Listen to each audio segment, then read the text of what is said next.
clear something up for me. Last time you were here, you said to me, hey, I'm here in New York. I'm going to get in touch with Sarah Jessica Parker. I'm going to take her to lunch.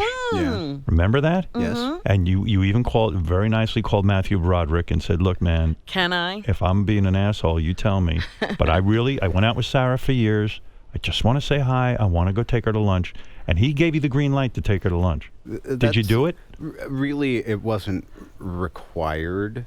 Right. It's not like some possessive thing. And you know how life goes and so many things happen. And particularly when you're looking at the back nine, you're not a kid anymore. You go, this trip to New York, as opposed to just doing what's required of me, I actually want to take care of some personal business. I want to check in with someone I shared a big part of my life with and say hi. You were in love with her.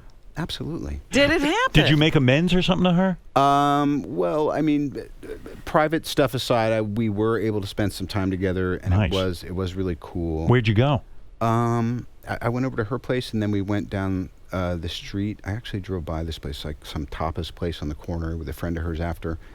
And the funny thing too is you always have a perception of somebody that you spend a big chunk of your life with, and I think it's typical. It's a human thing. To the further you get away from that, you're in your new relationship, you subintentionally taint your perception of the person. And then seeing her, I was like, she is so great and so cool and so funny and so in command. And I got to meet her kids, and I saw the way she and Matthew lived, and I respect both of them so much. And I was like, man, it's so weird how... But you couldn't say the things you wanted to say to her. I said everything I wanted to say. Really? Yes. Even with the friend sitting there? No, he wasn't there until we went to dinner.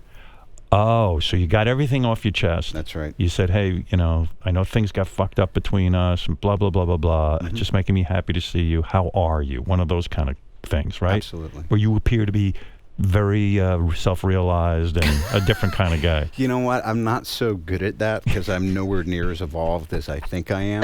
Yes, you are. It happens in a kind of haphazard way, and it's a little bit stilted, but then there's this familiarity that overtakes it, and you realize you're just in the presence of this fully mature mother and woman and artist and human being, and there's enough goodwill left over. You didn't burn that bridge where you can say, hey, Was it so emotional that you were crying?